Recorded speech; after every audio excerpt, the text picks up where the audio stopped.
Qu'est-ce qu'elle m'énerve cette meuf? Yael Braun-Pivet, à la base, elle est présidente de l'Assemblée nationale, mais moi, quand je lis ses tweets, quand je regarde ses interventions, j'ai l'impression qu'elle est ministre du gouvernement d'Israël. Souvenez-vous, elle s'était déplacée en Israël en octobre 2023, elle était accompagnée de ses gardes du corps, avec ici le facochère alias Meir Habib, et Éric Ciotti, l'homme sans dignité. Elle ne s'est pas contentée de prendre la pose pour une photo, elle a fait aussi quelques déclarations pro-israéliennes. Par exemple, elle a dit « Rien ne doit empêcher Israël de se défendre ». Elle a dit également « Ce qui est important, c'est que les populations civiles qui se trouvent à Gaza soient le moins possible victimes de ce conflit. Mais on sait aussi qu'elles servent souvent de boucliers humains. Il faut les préserver, bien sûr, mais rien ne doit empêcher Israël de se défendre. » À savoir, tant pis pour les pertes civiles.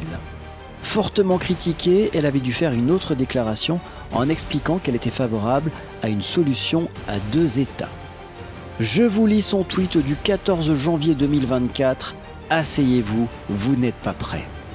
Cela fait 100 jours.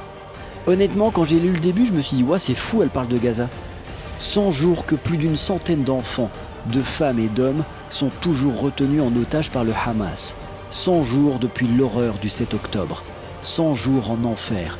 Ne les oublions pas. Ne lâchons rien. Hashtag Bring them all home.